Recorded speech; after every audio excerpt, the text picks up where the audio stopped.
Hi everyone, and welcome back to Art with Mrs. S. We have now studied some of Georgia O'Keeffe and her work, and we also looked at the beauty in nature.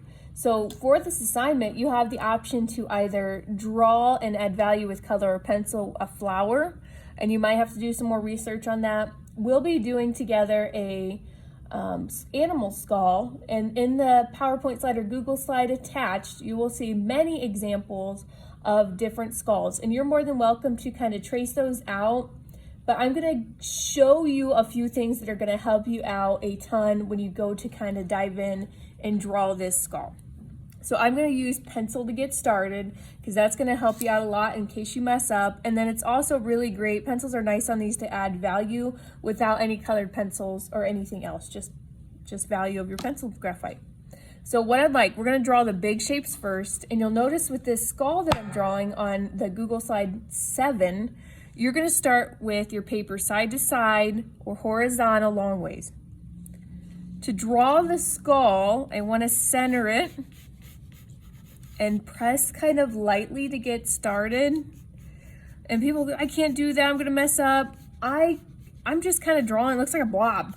So this kind of blob in the center, it's going to get more narrow as you go down, and then that nose or the nostril of this skull goes in and back up, somewhat symmetrical. It really doesn't have to be perfectly even. And you have that center of your skull ready to go. Now, all of the ones on here, the horns, like whether it's a ram or a bison or even a deer, or an elk, I think even one of these are, they're going to change. So you have to decide what kind of horns you would like. The one on 15 and 14 and 13 are really simple ones. If you are a very skilled drawer, you might do something on 16, and then the one on 9 and 8 are really detailed too. I'm on slide 7, so my horns are going to be even different from yours if you want to change them up. And it looks like it goes up a little bit. The great thing about using pencil too, I can always change this. I can change how dark or light I'm pressing. I can start light. So the horns that I'm doing kind of go out, they go down, and then back out because they kind of spiral.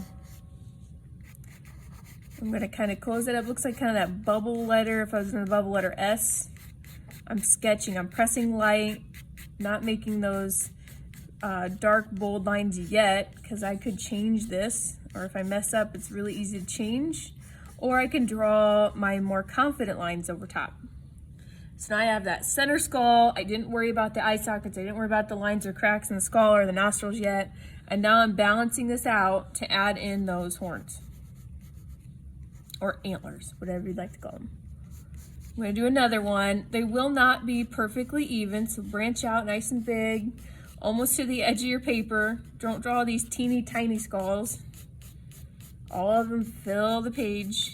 And it looks like even in the image, because probably the angle the picture was taken, these antlers or horns are going to look a little uneven. So that's all right. Play that to your advantage. No one's going to see this printout and your picture side to side. If you mess up a little bit or it's not perfectly even, go with it. So now I have the center skull, I have these horns, and now I can go in and start adding those other details. So right away, I'm noticing kind of these eye sockets, not even an eyeball, eye socket. And I'm gonna kind of mark those in on both sides. And those here too, it got really skinny here. I can change that and really make it a little bigger.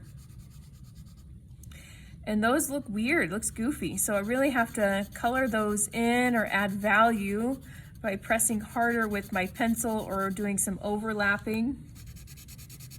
Press harder with your pencil, the other eye socket. You may have to do some blending today too. And now I'm gonna add kind of those spaces for where the nostrils or the nose used to be or the snout used to be.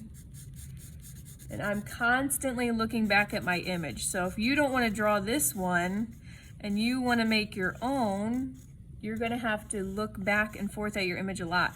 I'm actually gonna encourage you not to copy mine, or if you are, this could be a good practice, and if you don't like it, recycle it, take it home, get a different one. Try something new.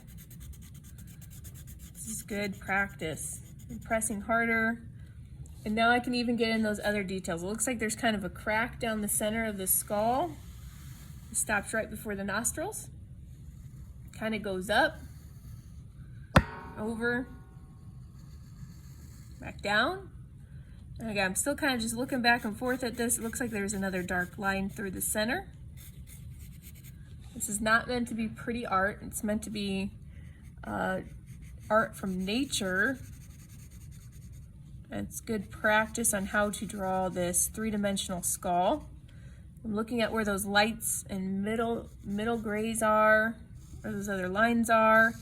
I can start going in and adding these darker marks because I have this form or shape down. At this point, you should either be looking at your own now, because I'm working really quick. What I'd like you to do is keep going with this, adding in those values. If you want to even do some shading, so I can press really light, or some blending, and you can use your hand or a finger to kind of blend those to get those middle values with just your pencil. Of course, I didn't color it with anything yet. So I can press really light. If you press too dark, you'll be able to see your pencil marks. And then I can kind of blend that around with just your hand. Okay, so it's gonna take me some time to go through and finish this up. I'm gonna keep adding those lights and darks. When I go in with these horns, I'll probably add in these kind of curved lines, and then I'll shade all of those with my pencil. So I don't want you to take too much time watching me add all these itty bitty details in. I'm just looking at my image. If you want to do just a flower, you can, or if you want to go in and add flowers to these horns or these antlers, I'll leave that to you. That's more advanced. If you want to add those, you have to kind of decide where your skill level is at or how comfortable you are adding those things. Okay, when you're all done adding your values and you're all done with your drawing, don't forget to post a picture and type your first, last name, and classroom teacher. Thanks for joining me today. I can't wait to see all of your drawings from nature.